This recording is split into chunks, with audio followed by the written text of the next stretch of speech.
There are wars born from hunger, wars born from pride, and wars born from the ceaseless churning of the cosmos itself. But the meeting of Knull and Owen Reese, the Molecule Man, was a war born of something older, a war of definitions.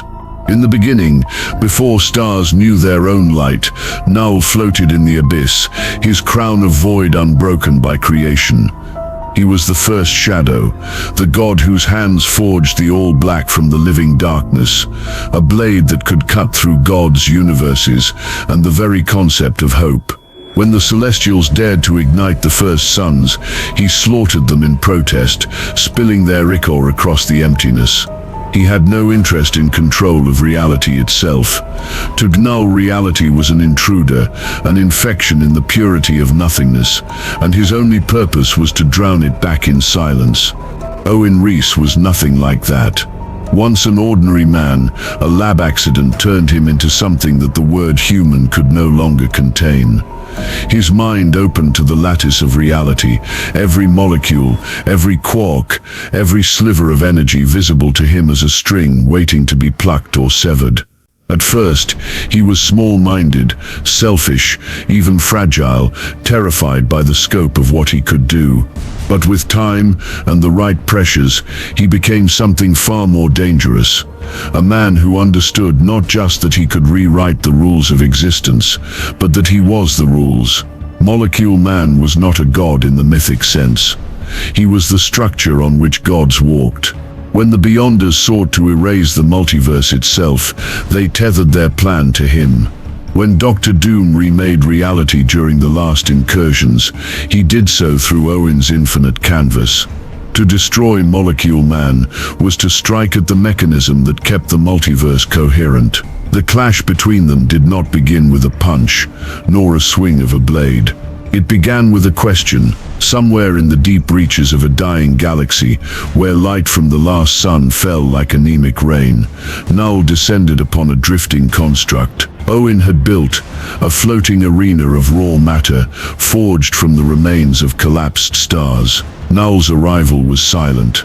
His form was a silhouette, carved into reality's fabric, and behind him flowed the black tide of symbiotic darkness, coiling like serpents eager for blood. Owen stood at the center of the construct, barefoot, eyes half-lidded as though already bored. But when he spoke, his voice rippled through the atoms. "You're not here for talk," Owen said.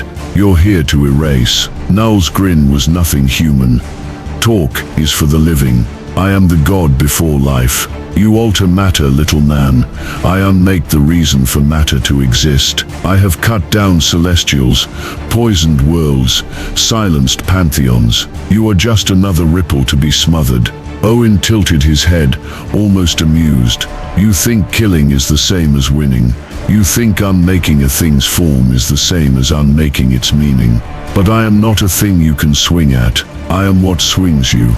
There was an old philosophical axiom, one Owen had once read and discarded in his youth. To kill a king, you must first break the law that crowns him. Knull, for all his raw godhood, was bound to the premise that matter, energy and time still operated enough for his blade to sever them. But Molecule Man was not bound to that premise. He could dissolve the premise itself. Knull thrived in the certainty that everything was prey, and prey could be bled. Owen thrived in uncertainty. He could make a prey that could not be bled, or a predator that could not swing. That was the heart of their coming battle.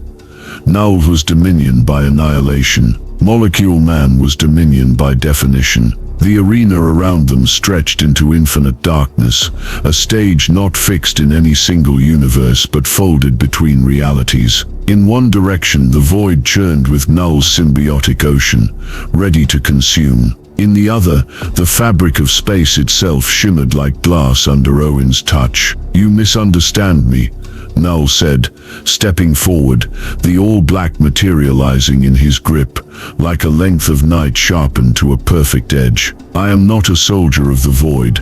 I am the void. You speak of rules, but rules are stories mortals tell themselves to feel safe. I existed before the first rule. I will exist after the last one." Owen raised his eyes, his expression unreadable. You're wrong. You are not the void. You are a participant in it. You wield a sword. You take steps. You speak. All of these are patterns. I don't live in patterns. I rewrite them.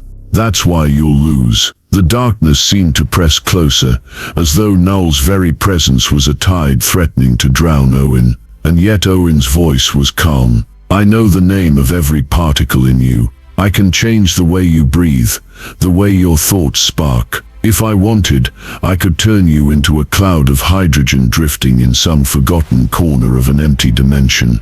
Knull's grin widened, more beast than god. If I wanted, I could run this blade through you faster than thought, and feed on what's left, until even the idea of you is gone. Owen almost laughed. Ideas don't die when the thinker does. They die when the rules change. They stood there, suspended between infinity and nothingness, the debate hanging like a blade between them. To the unknowing, it would seem that Knull's strength would simply obliterate Owen, as it had obliterated gods before him. But this was no war of flesh or steel. It was a war of ontology, of deciding whose definition of existence would endure. The stage was set not for a contest of blows, but for the rewriting of reality's authorship.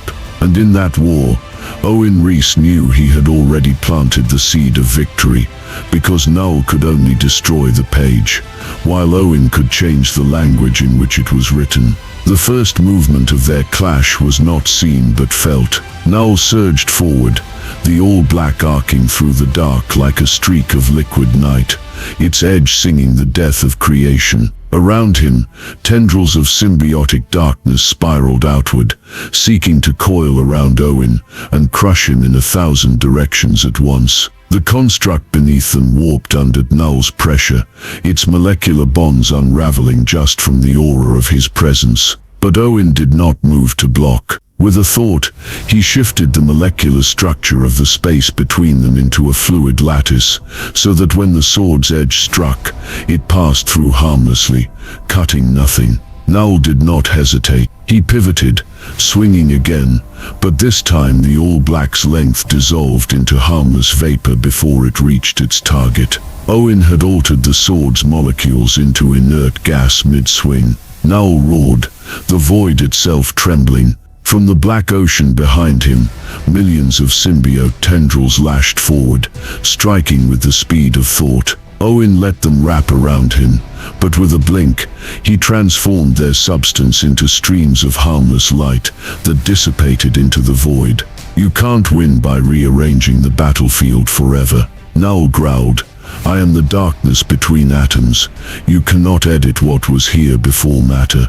Owen's eyes flashed with a light Knull had never seen. You don't understand, and that's why you'll lose. Darkness between atoms is still a definable state. I can redefine it. With that, Owen expanded his perception outward. He reached into the very essence of Knull's being, touching not flesh, not symbiote, but the quantum rules that allowed him to exist. In an instant, he inverted the relationship between Knull's energy and the void, making Knull's presence radiate light rather than darkness. The black tide recoiled as if burned, the ocean of symbiotes shattering into harmless dust motes. Knull staggered for the first time in an eternity. With a snarl, he summoned the All-Black again, forging it directly from his own god essence, bypassing matter entirely.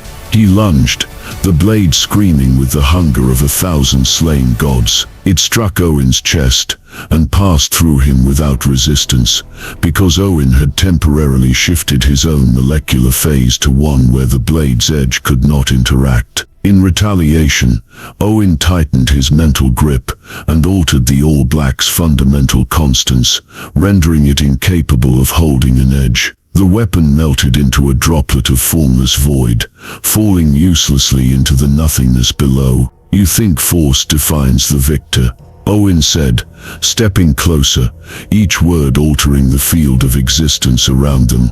But force is just a term in an equation. I can rewrite the equation until it no longer has room for you. Knull bared his teeth and lashed out with raw void energy, a blast powerful enough to cleave a planet in half. Owen caught it mid-flight, froze the particles, then rewrote them into a burst of life-giving radiation that spread outward into the void, igniting small suns in the distance. "I am not just undoing you," Owen whispered. "I am replacing you with something else." Knull's will was monstrous, but it was tethered to destruction. Every strike he launched was an attempt to erase, and every attempt to erase only gave Owen a framework to redefine. With a final act of defiance, Knull tried to merge with Owen, to consume him from within as he had done to countless others. But Owen reached into the molecular pattern of Knull's essence, unraveled the cohesion of his god form, and rewrote it into something utterly harmless, a diffuse field of static that drifted apart into the fabric of reality, unable to reassemble. The all-black fell from the remnants of Knull's grip, now nothing more than a fragment of inert matter. In the silence that followed, Owen stood alone in the arena. There was no roar of victory, no grand display. He had not won by striking harder or faster.